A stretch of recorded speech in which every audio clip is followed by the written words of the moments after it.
Asibəm axşam xeyir olsun. Nətərsən, nə var, nə yox. Asibəm o 550 baş heyvan budur. Bu satışa çıxdı. İnşallah Allah kim alsa özü çox xeyir versin. Bax bu heyvanlardır Asibəmi. Təmiz 550 baş heyvandır.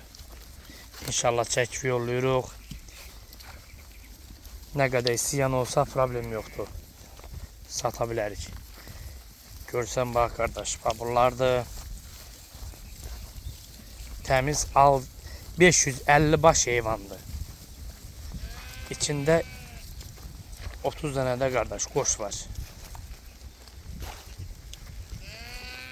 Görürsən də bax belə hamısı bax birinci, ikinci qarınlardır. Bax bunlar hamısı doğmamış çiçəklərdir.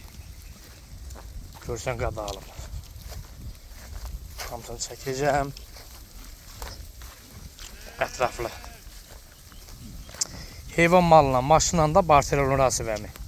Kimin malı və başını olsa problem yoxdur. Barter olunur. Bax. Bax belə çəkin bax dəqiqadan alın. Hamısını çəkirəm bax. Görürsən də. Bir-birindən gözəl.